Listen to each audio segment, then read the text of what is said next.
Hi everyone, welcome to this session on Introduction to Nanomaterials. In this session, we will be learning about what a nanoparticle is, how nature supports the nanotechnology, why nano is important. We can also get an idea about their applications in various fields. Our eyes can see the objects that are in the size of millimeter, centimeter, meter, kilometer. We can also see the things that are in micrometer range. Example, we can see the hair whose thickness varies in the range of micrometer. We can also see the edge of the paper whose thickness is about 100 micrometer. The smallest size the naked eye can see is about 10 micrometer. So what a nano is? It is 1 billionth, that is 10 power minus 9. It can be represented as a decimal like this. So 1 nanometer is 10 power minus 9 meter. Nano is beyond our naked vision. We can see the things in nanoscale only through a high resolution microscope. Let us have a simple example to know how small a nano is. Consider the Earth, whose diameter is 12,742 km, and also consider a marble of size 13 mm. Now compare the size of the Earth and the size of the marble. We can imagine how small the marble is when compared with the Earth. This much size variation exists between nanometer and a meter. If the size of a Earth is taken as 1 meter, then the size of the marble is 1 nanometer. We think that nanomaterials are synthesized in laboratories only. But do you know nanomaterials already exist in nature? We are not new to nano. Our human body is a home for many nanomaterials, namely ribosomes, which is about 20 nanometer size, hemoglobin, which is about 5 nanometer size, antibodies, which is about 10 nanometer size, DNA, which is about 2 nanometer size. There are several other particles that are present in our body that are nano in size. Not only in human beings, birds, insects are also home to nanomaterials. Birds and insects show brilliant colors. There are several reasons behind this, but one of the reasons is due to the presence of the nanostructures in their body. This is a blue-yellow macaw. It's blue color. You can see the blue color above their wings. And this blue color is due to the presence of the nanostructures on its body surface. Most of the butterflies show brilliant colors. The colors vary with the angle of beam. It is caused by the light interference with photonic nanostructures present on its wing scale. You also see the lotus leaf. What is peculiar about lotus leaf? Yes, you are correct. Water does not stick to its surface. It rolls down. This property is called hydrophobicity. This is due to the presence of the micro and nanoscopic structure on its surface together with the waxy coating. See, this is an insect called cicada. Its wings are also hydrophobic. Again, it is due to the presence of nanostructure in its wings. So, these two are the major inspiration to human beings to produce water-resistant surface. Nature has always been a source of positive inspiration to man.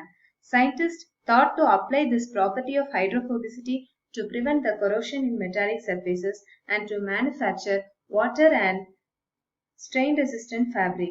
This can be made possible only with the help of nanotechnology.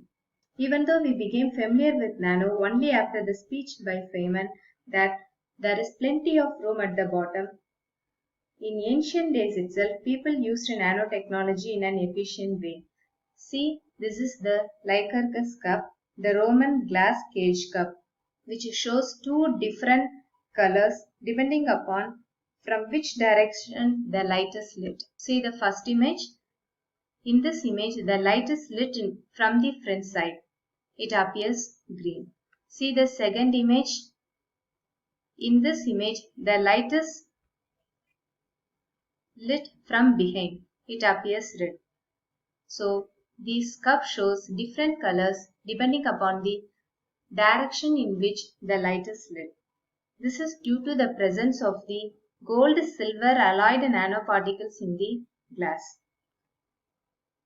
So in ancient days itself, people used nanomaterials.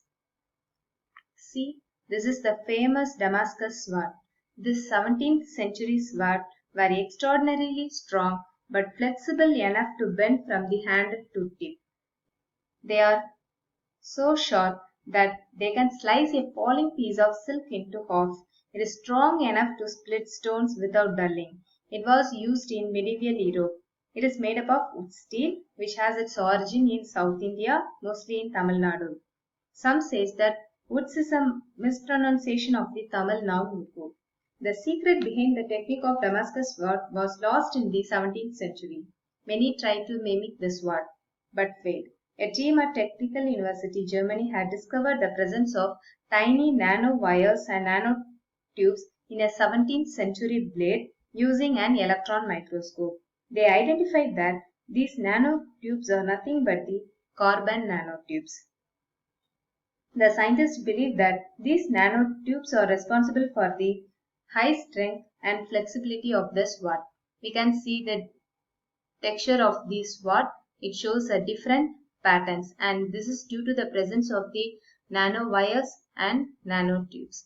So in ancient days itself, nanotechnology exists knowingly or unknowingly. Apart from the nanomaterials present in the nature, nanoparticles are of two types. One is incidental nanoparticles and the other one is engineered nanoparticles. Incident nanoparticles are the byproducts of human activities. They are produced from diesel engine, fire, mining, and from industries. But these particles don't have uniform shape and size. It is of no use. For the effective use of nanoparticles in various applications, scientists aim to synthesize nanoparticles of uniform size and shape. They are called as engineered nanoparticles. So we are talking about nanoparticles. So why they are important? Why nanomaterials are so much interesting? They have more different and unique properties compared with their bulk counterparts. Why they are so unique? It is due to two important factors, namely quantum confinement and high surface to volume ratio. First, we will see about quantum confinement. In bulk semiconductor, we have two bands, namely conduction band and valence band, separated by a distance called band gap. When we see the atom or molecule, they have atomic or molecular orbitals. Nanoparticles are particles that have size in between the bulk materials and atoms. When the size of the particle is comparable with the wavelength of the electron or Bohr exciton radius, quantum confinement effect is observed. When we look into the energy levels of the nanoparticles, they don't form bands like bulk material, but their energy levels become discrete. The word confinement says that the motion of the electron is restricted to specific energy levels, that is, the motion is confined to specific energy levels. Thus, there is a transition from continuous to discrete energy levels in nanomaterials. This increases or widens up the band gap. In the nano regime, the band gap becomes size dependent. Hence, by synthesizing nanoparticles with different sizes, we can engineer the band gap of the materials. So, quantum confinement is one of the important factors that makes nanoparticles so unique. The other important factor that makes the nanomaterials unique is their high surface to volume ratio. How the nanomaterials acquire high surface to volume ratio? Let us understand with this example. Surface area is nothing but it is a measure of how much area of a solid is exposed. See this cube? If the side of the cube is 5 mm, then this side has a surface area of 25 mm square. Since the cube has 6 faces, the total surface area of the cube is 150 mm square. Now we divide this cube into 8 small cubes. The side of each single cube is 2.5 mm. So the surface area of this single cube is 37.5 mm square. So the total surface area of all the cube is 300 mm square. If we divide the cubes further into 64 small cubes, the total surface area increases to 600 mm square. Similarly, if we divide like this into 512 cubes, then the surface area increases to 1200 mm square. So when we compare this cube and this divided cubes, the surface area increases by 8 times when the size of the cube decreases from 5 mm to 0.625 mm. Hence, if we decrease the size of the cube to nanometer size, then their surface area increases drastically. Thus, the nanomaterials have high surface area. When the size of the particle is reduced to nano, the number of atoms that occupy the surface is dominant over the number of atoms inside. Hence, the surface to volume ratio of the nanoparticles becomes high. The increased surface to volume ratio of the nanoparticles provides these type of materials with distinct properties from their bulk counterparts. Why it is so? The bulk atoms, that is, the atoms that are not exposed, are surrounded by atoms on all the sides, but the surface atoms are not surrounded by atoms on all the sides. This makes the nanoparticles surface active, that is, the surface atoms can interact strongly with other atoms in the environment. Thus, quantum confinement and high surface to volume ratio of nanoparticles make them so special. They behave in a different way as compared to their bulk counterparts. Due to their unique properties, nanomaterials finds applications in many fields. Here I have listed few examples. ZNO and TiO2 nanoparticles are used in sunscreens and cosmetics. Due to their small size, medical diagnosis, imaging and drug delivery becomes more effective.